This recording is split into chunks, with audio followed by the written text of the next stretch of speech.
आज हम लोग का टॉपिक है diabetic ketoacidosis. Diabetic ketoacidosis mainly क्या है, एक कॉम्प्लिकेशन होता है डायबिटीज मेलेटस की। ये बहुत ही इंपॉर्टेंट है शॉर्ट नोट की बेसिस से। इसमें diabetic ketoacidosis mainly short note आते हैं एंड मल्टीपल ऑफ एमसीक्यू भी आते हैं। तो हम लोग पहले अच्छे से इसका कॉन्सेप्ट समझेंगे क्या होता है डायबिटिक कीटोएसिडोसिस। तो डायबिटिक कीटोएसिडोसिस मतलब क्या होता है, is an acute life threatening. ये होता है कि acute life threatening condition medical emergency. ये होता है acute life threatening medical emergency condition that can occur both type 1 and type 2 diabetes mellitus patient due to absolute insulin deficiency. ये बहुत ही इंपॉर्टेंट है, due to absolute insulin deficiency. ठीक है, तो क्या हुआ, diabetic ketoacidosis is an acute life threatening होता है medical emergency that can be occur both type 1 and type 2 diabetes mellitus patient due to absolute insulin deficiency. Absolute insulin deficiency मतलब क्या होता है, जब हम लोगों का पैंक्रियास का जो बीटा सेल है जहां से एक्चुअली इंसुलिन रिलीज होता है, जब वही पैंक्रियाटिक बीटा सेल का कोई भी डिस्ट्रक्शन होता है तब क्या होता है, एब्सोल्यूट बीटा इंसुलिन डेफिशिएंसी होता है। ये एक्चुअली मेनली देखा जाता है टाइप 1 में। एक्चुअली मेनली किस में देखा जाता है, टाइप 1 डायबिटीज मेलाइटस में। तो आप लोग जो लोग टाइप 1 डायबिटीज मेलाइटस का वीडियो नहीं देखे हैं वो लोग देख सकते हैं, आगे जाके इस वीडियो के नीचे लिंक दे देंगे। ये समझने के लिए टाइप 1 डायबिटीज मेलाइटस और टाइप 2 डायबिटीज मेलाइटस क्या है वो देखना बहुत जरूरी है। तो आप लोग वो वाला वीडियो फॉलो करिए। फिर हम लोग टॉपिक में आते हैं। तो डायबिटिक कीटोएसिडोसिस जो है वो type 1 diabetes mellitus, type 2 diabetes mellitus में भी देखा जा सकता है। बट मोस्ट कॉमन किस में होता है, मोस्ट कॉमन इन कौन सा डायबिटीज टाइप में होता है, टाइप 1 डायबिटीज में। टाइप 1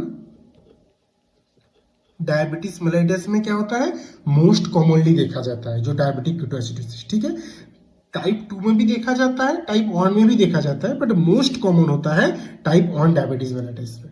ठीक है, इसके बाद हम लोग देखते हैं इसके प्रीडिस्पोजिंग फैक्टर। प्रीडिस्पोजिंग फैक्टर मतलब क्या होता है, मतलब कौन कौन से कंडीशन है जो डायबिटीज कीटोएसिडोसिस को और चांसेस बढ़ा देते हैं। तो सबसे पहले होता है इन्फेक्शन। किस तरीके का infection, pneumonia, urinary tract infection, sepsis, ये सब जो है क्या प्रीडिस्पोजिंग फैक्टर है। फिर होता है एब्सोल्यूट इंसुलिन डेफिशिएंसी, बार बार बोला absolute insulin deficiency most common किस में होगा, टाइप 1 डायबिटीज मेलाइटस में होगा। क्या किस में होगा, absolute insulin deficiency most common type 1 diabetes mellitus में होगा। क्यों होगा, क्योंकि जो पैंक्रियास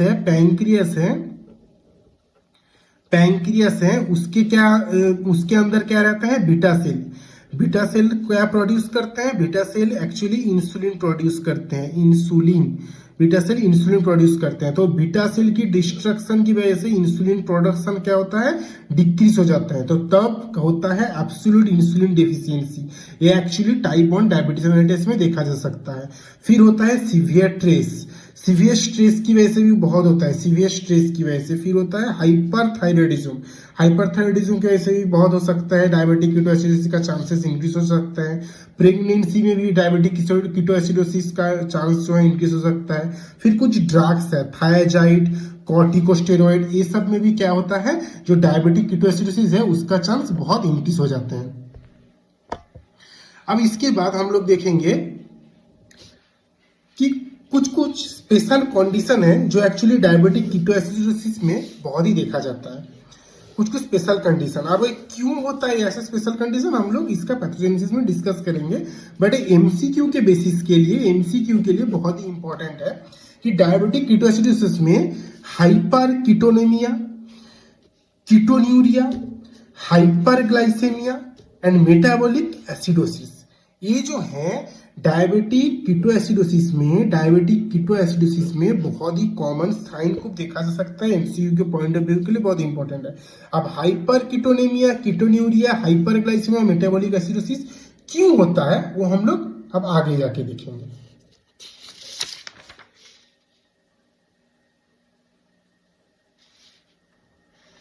तो हम लोग देखेंगे इसका पैथोजेनेसिस में क्यों होता है। ठीक है, तो पैथोजेनेसिस में ये होता है डायबिटिक कीटोएसिडोसिस का पैथोजेनेसिस। क्यों होता है, पहले हम लोग देख लेते हैं कि decrease the glucose Uptake. Diabetic ketosis में क्या होता है, सेलुलर जो होता है, सेल जो होता है वो क्या करता है, ग्लूकोज अपटेक को डिक्रीज कर देता है। हम लोग पहले टाइप 2 डायबिटीज मेलिटस में हम लोग मैकेनिज्म देखे हैं कि कैसे जो हम लोग के बॉडी का जो टिश्यू है वो कैसे ग्लूकोज अपटेक करते हैं, उसको एनर्जी में प्रोवाइड करते हैं। तो इसीलिए मैं बोल रहा हूँ टाइप 1 टाइप 2 डायबिटीज मेलिटस अच्छे से समझना चाहिए। तो जो भी वीडियो नहीं देखे देख लीजिए पहले कि कैसे होता है ग्लूकोज अपटेक सेल में। तो क्या होता है डायबिटिक कीटोसिस में, क्या होता है decrease cellular glucose uptake, cell glucose uptake decrease हो जाता है। तो सेल का जब ग्लूकोज अपटेक डिक्रीज हो जाएगा तब क्या होगा, ग्लूकोसूरिया। फिर क्या होगा, फिर होगा इसके वजह से होगा पॉलीयूरिया। फिर पॉलीयूरिया होगा तो क्या होगा, पॉलीयूरिया का मतलब क्या है, ज्यादा यूरिन करना, यूरिनेशन इंक्रीज हो जाना। पॉलीयूरिया का मतलब होता है ज्यादा यूरिन करना। तो पॉलीयूरिया होगा तो क्या होगा, पॉलीडिप्सिया होगा। क्योंकि ज्यादा हम लोग यूरिन पास करेंगे तो क्या हम लोग को ज्यादा थ्रस्ट भी लगेगा, तो ज्यादा थ्रस्ट, ज्यादा पानी पीने को क्या बोलते हैं, पॉलीडिप्सिया। फिर ज्यादा अगर हम लोग यूरिन किया, पॉलीयूरिया हुआ, ज्यादा अगर यूरिनेशन इंक्रीज हो गया तब क्या होगा, बॉडी से फ्लूइड जो है वो रिलीज हो जाएगा। तो बॉडी से फ्लूइड रिलीज होने से क्या होगा, डिहाइड्रेशन हो जाएगा।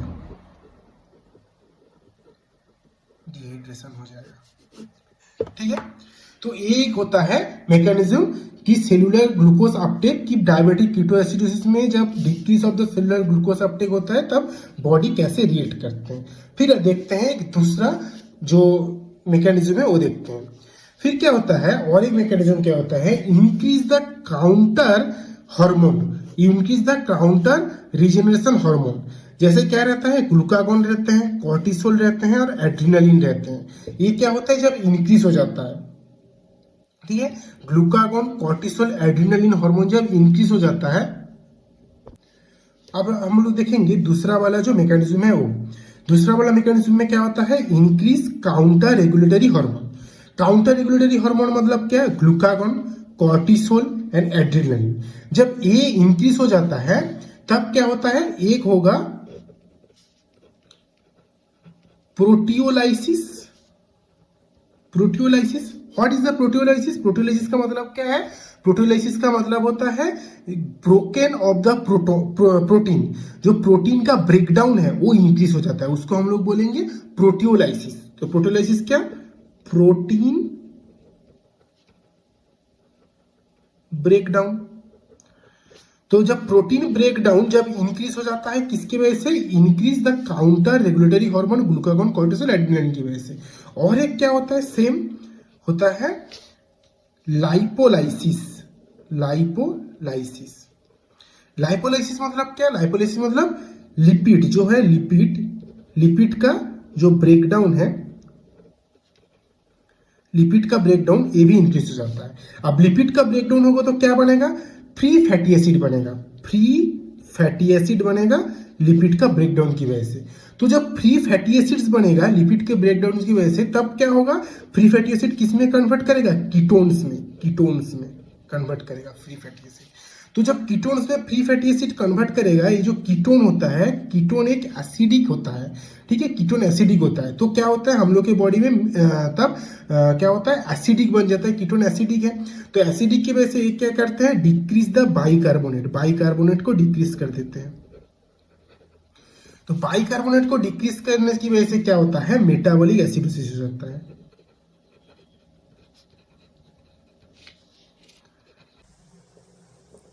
इधर और एक मैकेनिज्म रहते हैं जिसके कारण से ये जो लाइपोलाइसिस हम लोगों ने देखा, एक तो होता है इंक्रीज काउंटर रेगुलेटिंग हार्मोन की वजह से होता है, और एक मैकेनिज्म क्या रहता है, डिक्रीज सेल्यूलर ग्लूकोज अपटेक।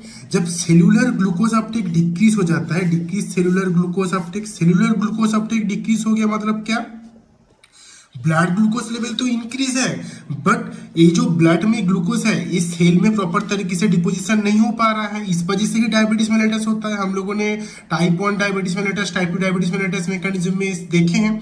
तो इसके क्रम से क्या होता है, जो सेल्यूलर ग्लूकोज अपटेक डिक्रीज हो जाता है, बॉडी को एनर्जी नहीं मिलता है, तब बॉडी कहाँ से एनर्जी जनरेट करेगा, तब बॉडी एनर्जी जनरेट करने के लिए क्या करते हैं, ये जो लिपिड है लिपिड को ब्रेक डाउन करते हैं, ये एक लाइपोलाइसिस करते हैं एंड यहाँ से बॉडी जो है एनर्जी लेने की कोशिश करता है। तो इस पैथोजेनेसिस में हम लोगों ने क्या देखा, एक देखा डिक्रीज सेलुलर ग्लूकोज अपटेक, जहां से क्या होगा, ग्लूकोसुरिया होगा, पॉलीयूरिया होगा, पॉलीडिप्सिया, डिहाइड्रेशन होगा, और एक increase counter regulating hormone glucagon, cortisol, adrenaline की वजह से क्या होगा, प्रोटियोलाइसिस होगा, इसमें प्रोटीन का ब्रेकडाउन होगा, लाइपोलाइसिस होगा, लिपिड ब्रेक डाउन करेगा, और लिपिड ब्रेक डाउन करेगा तो फ्री फैटी एसिड्स होगा, और होगा तो कीटोन्स होगा, कीटोन के साथ साथ क्या होगा, डिक्रीज बाइकार्बोनेट हो जाएगा, और होगा metabolic acidosis.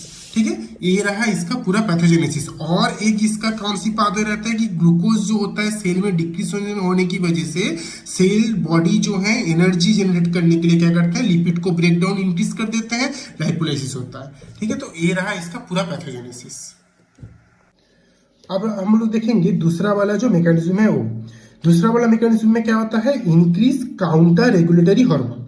Counter regulatory hormone मतलब क्या है, ग्लूकागॉन, कॉर्टिसोल एंड एड्रेनलिन। जब ये इंक्रीज हो जाता है तब क्या होता है, एक होगा proteolysis. Proteolysis, what is the proteolysis? Proteolysis का मतलब क्या है, प्रोटियोलाइसिस का मतलब होता है ब्रोकन ऑफ द प्रोटीन, जो प्रोटीन का ब्रेकडाउन है वो इंक्रीज हो जाता है, उसको हम लोग बोलेंगे प्रोटियोलाइसिस। तो प्रोटियोलाइसिस क्या, प्रोटीन ब्रेकडाउन। तो जब प्रोटीन ब्रेकडाउन जब इंक्रीज हो जाता है, किसकी वजह से, increase the counter regulatory hormone glucagon, cortisol, adrenaline की वजह से।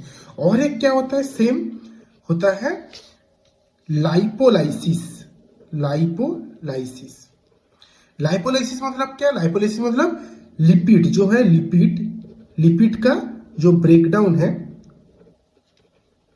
लिपिड का ब्रेकडाउन ये भी इंक्रीज हो जाता है। अब लिपिड का ब्रेकडाउन होगा तो क्या बनेगा, फ्री फैटी एसिड बनेगा, फ्री फैटी एसिड बनेगा लिपिड का ब्रेकडाउन की वजह से। तो जब फ्री फैटी एसिड्स बनेगा लिपिड के ब्रेकडाउन की वजह से, तब क्या होगा, फ्री फैटी एसिड किस में कन्वर्ट करेगा, कीटोन्स में कन्वर्ट करेगा फ्री फैटी एसिड। तो जब कीटोन्स में फ्री फैटी एसिड कन्वर्ट करेगा, ये जो कीटोन होता है, कीटोन एक एसिडिक होता है। ठीक है, कीटोन एसिडिक होता है, तो क्या होता है हम लोग के बॉडी में तब क्या होता है, एसिडिक बन जाता है, कीटोन एसिडिक है। तो एसिडिक की वजह से ये क्या करते हैं, डिक्रीज द बाइकार्बोनेट को डिक्रीज कर देते हैं। तो बाइकार्बोनेट को डिक्रीज करने की वजह से क्या होता है, मेटाबॉलिक एसिडोसिस हो जाता है। मेटाबॉलिक एसिडोसिस होता है। ठीक है, तो ये एक हुआ इसका मेन एक मैकेनिज्म। तो क्या हुआ कि पहले हम लोग एक मैकेनिज्म देखे, फिर रिवाइज करते हैं जल्दी एक बार। पहले एक मैकेनिज्म देखे, decrease cellular glucose uptake. Decrease cellular glucose Uptake की वजह से क्या होगा, जो ब्लड ग्लूकोज लेवल है वो डिक्रीज होगा। ब्लड ग्लूकोज लेवल डिक्रीज होने से क्या होता है, ग्लूकोसुरिया हो जाएगा। तब ग्लूकोसुरिया के साथ साथ क्या होगा, पॉलीयूरिया हो जाएगा। पॉलीयूरिया के साथ साथ क्या होगा, पॉलीडिप्सिया होगा। और पॉलीयूरिया के लिए पॉलीडिप्सिया जैसे होगा, डिहाइड्रेशन हो जाएगा बॉडी, डिहाइड्रेशन से बॉडी वीक होगा। ठीक है, increase counter regulatory hormone glucagon, cortisol, adrenaline, इसके वजह से क्या होगा, प्रोटियोलाइसिस जो है, प्रोटियोलाइसिस इंक्रीज होगा, प्रोटीन ब्रेक डाउन करेगा।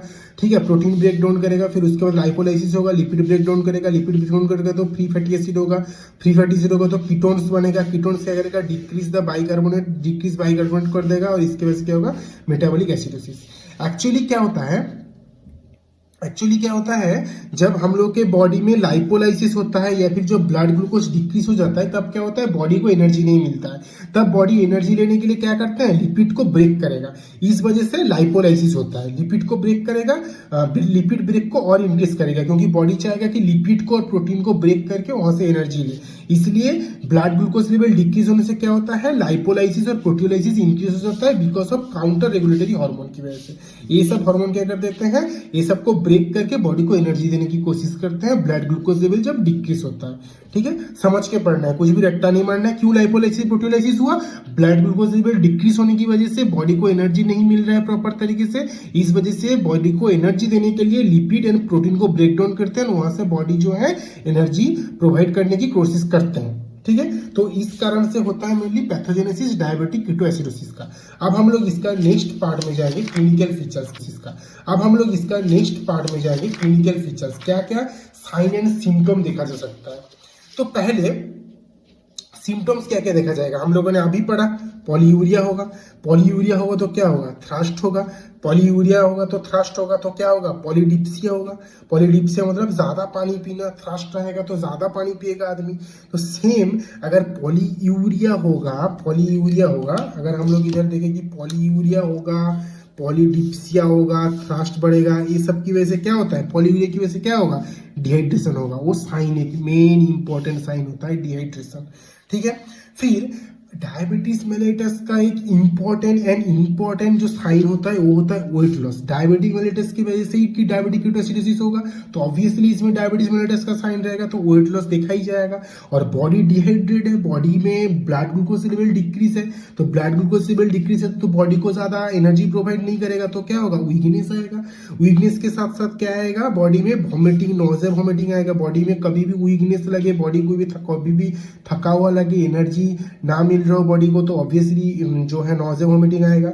और ब्लड विजन आएगा, किस वजह से, डायबिटीज मेलिटस है तो ऑब्वियसली ब्लड विजन रहेगा ही रहेगा, और कभी कभी एब्डोमिनल पेन भी होता है। तो ये हो गया इसका सिम्टम। अब देखेंगे हम लोग इसका साइन में एक साइन हम लोग देख लिए कि बॉडी में पॉलीयूरिया की वजह से क्या होता है, डिहाइड्रेशन हो जाता है। डिहाइड्रेशन के साथ साथ क्या होता है, बॉडी में हाइपोटेंशन होता है। हाइपोटेंशन क्यों होता है, क्योंकि बॉडी में जो होता है ब्लड ग्लूकोज लेवल डिक्रीज होता है। ब्लड ग्लूकोज लेवल डिक्रीज होने से क्या होता है, बॉडी को एनर्जी भी कम प्रोवाइड होता है, तो कभी कभी इसमें कार्डियक जो साइन देखा जाता है, हाइपोटेंशन देखा जाता है। फिर कोल्ड कंप्रेशन, हाइपोटेंशन होगा, हाइपोटेंशन के साथ साथ क्या होगा, कोल्ड कंप्रेशन भी होगा। फिर ट्रैकीकार्डिया होगा, हाइपोथर्मिया होगा, कंफ्यूजन आएगा, ड्राउजीनेस आएगा, कोमा आएगा। ये जो कंफ्यूजन, ड्राउजीनेस और कोमा, ये तीन जो है बहुत ही इंपॉर्टेंट साइन है, बहुत ही इंपॉर्टेंट साइन है। बहुत बार ऐसे क्वेश्चन आता है कि ए पेशेंट केम, बहुत बार ऐसे क्वेश्चन आता है कि a patient came in OPD, see already a patient of diabetes mellitus, now she is come with complaint like confusion and drowsiness. तो अगर ऐसा कोई पेशेंट आता है कि जो ऐसे ड्राउजीनेस, कंफ्यूजन या फिर पेशेंट का कोमा है बट डायबिटीज मेलिटस उनको है पहले, तो फिर हम लोग को हमेशा उस पेशेंट को डायबिटिक कीटोएसिडोसिस जो है उसके लिए हम लोग को देखना चाहिए, डायग्नोसिस करना चाहिए कि उनके अंदर डायबिटिक कीटोएसिडोसिस है कि नहीं। ठीक है, कोई भी अगर ऐसे पेशेंट आए जिसके डायबिटीज मेलिटस है, उसके साथ साथ कंफ्यूजन, ड्राउजीनेस भी है कंप्लेंट में, और इनफैक्ट कोमा भी है, पेशेंट का कोमा भी है, तो हम लोग को हमेशा डायबिटिक कीटोएसिडोसिस के लिए कंफर्मेशन, डायग्नोसिस करना चाहिए कि उनका डायबिटिक कीटोएसिडोसिस है कि नहीं। तो कंफ्यूजन, ड्राउजीनेस एंड कोमा बहुत ही इंपॉर्टेंट साइन है डायबिटिक कीटोएसिडोसिस के लिए। ठीक है, तो हम लोगों ने देख लिया क्लिनिकल फीचर्स। नेक्स्ट हम लोग देखेंगे मैनेजमेंट। मैनेजमेंट में हम लोग देखने के लिए तो हम लोगों का कंप्लेनिंग क्या क्या था पहले हम लोग को देखना होगा।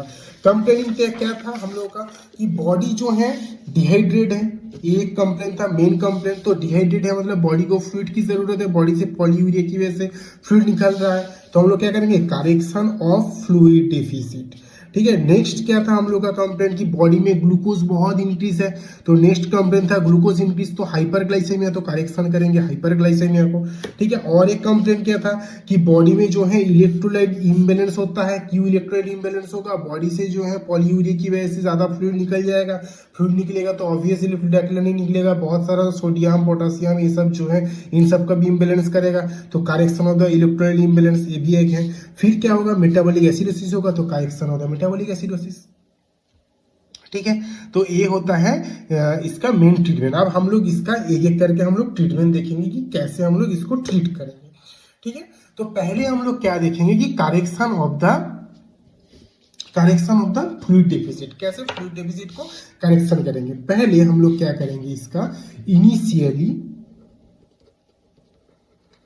क्या देंगे 15 to 20 ml पर KG per hour, 15 to 20 ml पर केजी पर आवर आईवी देंगे। कौन सा देंगे? 0.9% NaCl, 0.9% NaCl। कितने टाइम के लिए देंगे? For 1 to 2 hour. For 1 to 2 hour के लिए हम लोग क्या देंगे? पहले 15 to 20 ml KG per hour में आईवी देंगे 0.9% NaCl के साथ। ठीक है। उसके बाद हम लोग देखेंगे कि पेशेंट का, फिर हम लोग कुछ टाइम बाद 1 and 2 ईयर्स के देने के बाद हम लोग चेक करेंगे पेशेंट का कि पेशेंट का जो है सोडियम जो है, सीरम जो सोडियम है वो नॉर्मल हो गया कि नहीं। अगर पेशेंट का सोडियम जो है नॉर्मल है, पेशेंट का अगर सोडियम नॉर्मल हो गया तो हम लोग जो 0.9% NaCl दे रहे थे यहाँ से घटा के हम लोग क्या करेंगे 0.4%,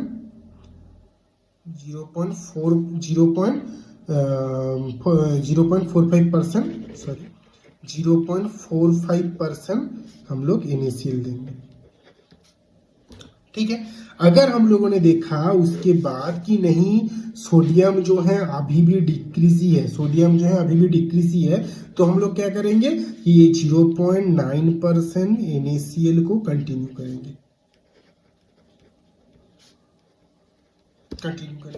तो बहुत ही आसान है। करेक्शन फ्लूइड आप कैसे करेंगे? 15 to 20 ml पर केजी आवर में आईवी 0.9% NaCl दे देंगे। कितने टाइम के लिए देंगे? 1 to 2 आवर्स के लिए देंगे। 1 to 2 आवर्स के बाद चेक करेंगे, अगर सोडियम नॉर्मल में चला गया तो क्या करेंगे 0.45% NaCl देंगे। लेकिन अगर सोडियम डिक्रीज नहीं हुआ, इफ सोडियम देखा कि सोडियम जो है वो डिक्रीज नहीं हुआ, तो क्या करेंगे कंटिन्यू करेंगे 0.9% NaCl के साथ कंटिन्यू करेंगे, अगर सोडियम अगर नॉर्मल में नहीं आया तो। ठीक है। ये हो गया। हम लोगों ने क्या देखा, इसको हम लोगों ने देखा कि फ्लूइड मैनेजमेंट कैसे करेंगे। फिर उसके बाद हम लोगों ने क्या देखा था, फ्लूइड मैनेजमेंट हो गया। फिर करेक्शन ऑफ हम लोगों का हाइपरग्लाइसेमिया, मतलब हम लोगों को जो हाइपरग्लाइसेमिया है मतलब उसको हम लोग करेक्शन करना होगा। तो करेक्शन ऑफ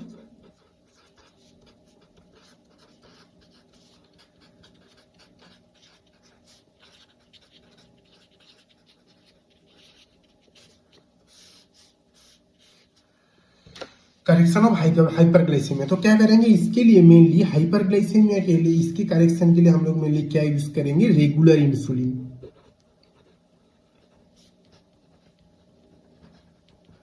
हम लोग क्या यूज करेंगे? Regular insulin. रेगुलर इंसुलिन जो यूज करेंगे इसको कैसे देंगे? हम लोग इसको बोलस फॉर्म में देंगे।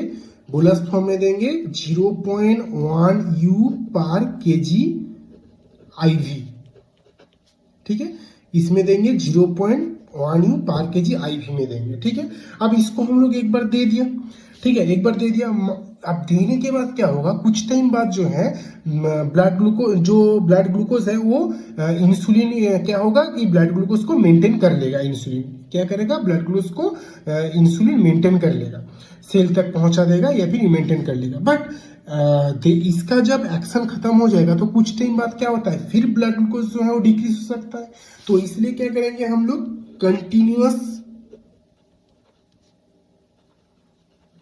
कंटिन्यूअस भी इन्फ्यूजन देंगे। इंसुलिन का कितना देंगे? सेम 0.1 पर केजी पर आवर में इंसुलिन देंगे। तो क्या बताया मैंने, रेगुलर इंसुलिन देंगे 0.1 यू पर केजी में, आईवी में हम लोग रेगुलर इंसुलिन देंगे। बट एक बार इंसुलिन दे दिए, उसके बाद जब इसका एक्शन खत्म होगा तब फिर ग्लूकोज इंक्रीज हो सकता है, इसलिए कंटिन्यूस डोज भी रखना है। तो कंटिन्यूस डोज हम लोग रख दिए 0.1 KG per hour insulin continuous dose रख दिए। लेकिन अब बात यह है कि इसको हम लोग कब तक कंटिन्यूस रखेंगे। एक तो गोल होना चाहिए ना कि हाँ यहाँ तक हम लोग 1 घंटे के लिए कंटिन्यूस रखेंगे या फिर 2 घंटे के लिए कंटिन्यूस रखेंगे।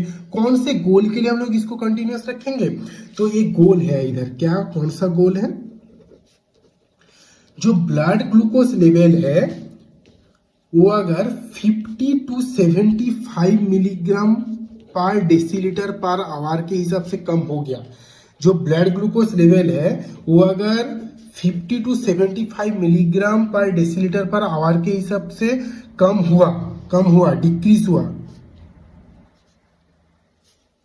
Blood glucose level if decrease 50 to 70 milligram पर डेसीलीटर आवर में अगर ब्लड ग्लूकोज लेवल डिक्रीज हुआ, तब हम लोग क्या करेंगे, जो हम लोग इंसुलिन दे रहे थे, इस इंसुलिन को हम लोग इतना नहीं देंगे, इस इंसुलिन को हम लोग कम करेंगे। अब कितना कम करेंगे, उस इंसुलिन को हम लोग कम करके करेंगे 0.02 to 0.05 यूनिट्स पर केजी पर आवर। ठीक है, इसको हम लोग 0.02 से 0.05 यूनिट पर केजी आवर में हम लोग इसको डिक्रीज कर देंगे। ठीक है, जो हम लोग इंसुलिन दे रहे थे। ठीक है, तो ये हो गया हम लोग का हाइपरग्लाइसेमिया का ट्रीटमेंट। बट यहाँ पर कुछ कंडीशन है इंसुलिन देने का। कैसे कंडीशन, पोटासियम का कंडीशन। तो हम लोगों को पोटासियम का भी मैनेजमेंट करना होगा इधर, पोटासियम मैनेजमेंट कैसे। पोटासियम का 3 कंडीशन रहते हैं। If potassium less than 3.3, if potassium 3.3 to 5.2, if potassium more than 5.2। तो 3 कंडीशन में हम लोग देखेंगे कि कैसे मैनेज करना होगा। अगर पोटासियम लेस देन 3.3 में रहा, देन होल्ड इंसुलिन। तब हम लोग इंसुलिन को होल्ड करने के नहीं देंगे। इंसुलिन क्या करते हैं, एक्चुअली एक्स्ट्रा सेलुलर से पोटासियम को इंट्रासेलुलर में लेके जाते हैं, तो बॉडी में और इंसुलिन कम हो जाएगा, तो और जो होता है हाइपोकैलेमिया का चांसेस और इंक्रीज हो जाएगा। और हाइपोकैलेमिया का चांसेस इंक्रीज होने से क्या होता है, हार्ट अटैक या फिर जो कार्डियोवास्कुलर सिस्टम के लिए जो डिजीज होता है वो इंक्रीज होने की चांसेस है। तो अगर पोटासियम अगर लेस देन 3.3 रहता है, तब हम लोग क्या करेंगे, होल्ड इंसुलिन कर देंगे। पहले क्या करेंगे, correct potassium to more than 3.3, potassium को पहले करेक्ट करेंगे। फिर क्या हुआ, पोटासियम अगर 3.3 से 5.2 रहा तो क्या करेंगे, इसमें कुछ नहीं, पोटासियम अगर 3.3 to 5.2 रहा तो इसमें हम लोगों का क्या करेंगे, थोड़ा सा पोटासियम को इंक्रीज करने का कोशिश करेंगे, ताकि कोई भी चांस ना रहे इंसुलिन देने के टाइम में कि बॉडी में फिर हाइपोकैलेमिया कंडीशन चले जाए। तो कितना देंगे हम लोग, 20 to 40 milliequivalent of potassium added to 1 litre पर फ्लूइड। ठीक है, तो हम लोग क्या करेंगे, अगर पोटासियम 3.3 to 5.2 में रहा तो 20 to 40 milliequivalent of potassium added to 1 litre पर फ्लूइड में हम लोग पोटासियम देंगे। ठीक है, और पोटासियम को थोड़ा और इंक्रीज करेंगे, ताकि हम लोग का कोई भी जो है कॉम्प्लिकेशन या फिर इमरजेंसी कंडीशन ना रहे, हाइपोकैलेमिया के लिए कोई भी चांसेस ना रहे। अगर पोटासियम जो है मोर देन 5.2 है, तब क्या करेंगे, तब कोई भी टेंशन नहीं है। Don't give potassium and continue fluid and insulin। ठीक है, तो ऐसे करेंगे। अब इसके बाद अब इसके बाद क्या हुआ, ये हो गया, हम लोगों ने देख लिया क्या क्या देखा हम लोगों ने। पहले इधर देखा हम लोगों ने फ्लूइड मैनेजमेंट देखा, उसके बाद हम लोगों ने देखा कि हाइपरग्लाइसेमिया को कैसे मैनेज करेंगे। फिर हाइपरग्लाइसेमिया को मैनेज करने के टाइम में हम लोग को क्या करना पड़ेगा, पोटासियम के ऊपर भी देखना पड़ेगा कि पोटासियम कैसे इंक्रीज हो कैसे कम हो। तो ये हो गया, इलेक्ट्रोलाइट बैलेंस हो गया। तो हम लोगों ने जो जो इधर देखा था ट्रीटमेंट में, correction of the fluid deficit हो गया, करेक्शन ऑफ द हाइपरग्लाइसेमिया हो गया। अब इलेक्ट्रोलाइट बैलेंस कैसे करेक्ट होगा, अगर हम लोग इधर सोडियम देंगे इसमें इलेक्ट्रोलाइट बैलेंस होगा, यहाँ पर पोटासियम को अगर हम लोग कोई भी कॉम्प्लिकेशन है उसको मैनेज करेंगे तो इलेक्ट्रोलाइट का बैलेंस हो गया मेनली। ठीक है, आप क्या करेंगे, फोर्थ वाला क्या था हम लोग का, करेक्शन ऑफ द एसिडोसिस। अच्छा, correction of the acidosis, acidosis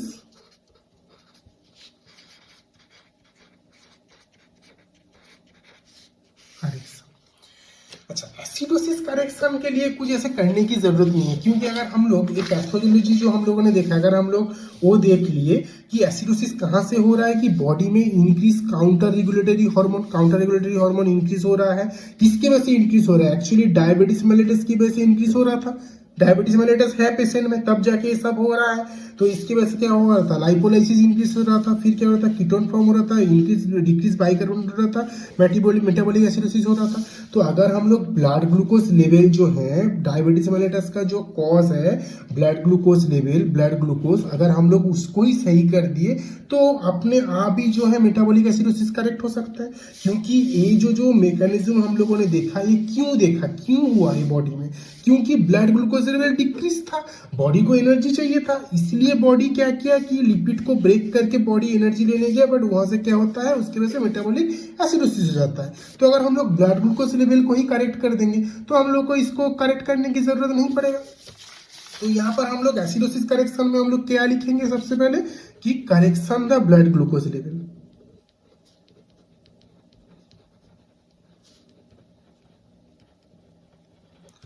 और ब्लड ग्लूकोज लेवल जो इधर हाइपरग्लाइसेमिया था, जो हाइपरग्लाइसेमिया कंडीशन था, हम लोग वहां पर क्या किया, ब्लड ग्लूकोज लेवल को हम लोग करेक्ट किए।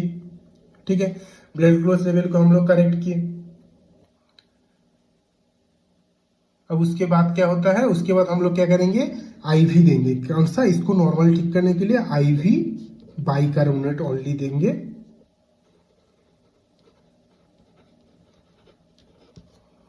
आईवी बाइकार्बोनेट ओनली देंगे if pH less than 6.9, pH less than 6.9 bicarbonate only देंगे, आईवी बाइकार्बोनेट देंगे इफ pH लेस देन 6.9। तो ये हम लोग का मैनेजमेंट खत्म हुआ।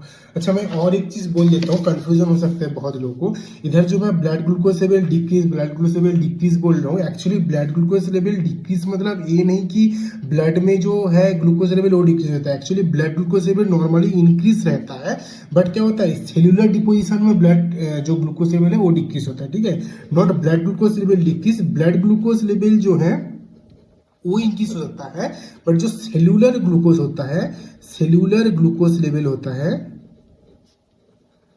वो क्या होता है, डिक्रीज होता है। तो बॉडी क्या करता है, वो ग्लूकोज को प्रॉपर तरीके से यूज नहीं कर पाता है। ब्लड में ग्लूकोज इंक्रीज होता है बट सेलुलर में डिपोजिशन नहीं होता है, तो वो सब के कारण से ये सब कुछ होता है। तो ब्लड ग्लूकोज लेवल को अगर हम लोग मेंटेन कर दिए, या फिर जो भी डायबिटीज मेलिटस का अगर ट्रीटमेंट रहा वो अगर हम लोग कंट्रोल कर दिए, तो फिर हम लोग कोई भी जो है कीटोएसिडोसिस, मेटाबॉलिक एसिडोसिस, ये सबको हम लोग करेक्शन कर सकते हैं। तो ये एक मेजर है, यहाँ पर गलत मत समझना कि ब्लड ग्लूकोज लेवल डिक्रीज हो जाता है। ब्लड ग्लूकोज लेवल इंक्रीज ही रहता है डायबिटीज मेलिटस में, बट क्या होता है कि ब्लड ग्लूकोज लेवल जो है डायबिटीज मेलिटस का मेन कारण क्या रहता है कि ब्लड में ग्लूकोज इंक्रीज हुआ बट वो बॉडी के टिश्यू में नहीं जा पाया, टिश्यू इस चीज को प्रॉपर तरीके से यूटिलाइज नहीं कर पाया। तो ये मेन मैकेनिज्म वही रहता है।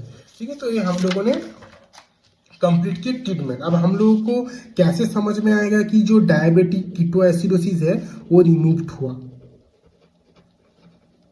कैसे समझ में आएगा कि डायबिटीज कीटोएसिडोसिस रिमूव हुआ? जब हम लोग देखेंगे कि blood glucose level less than 250 milligram पर डेसीलीटर आ गया, random blood glucose level, pH जो है मोर देन 7.3 में रहा है, बाइकार्बोनेट जो है बाइकार्बोनेट मोर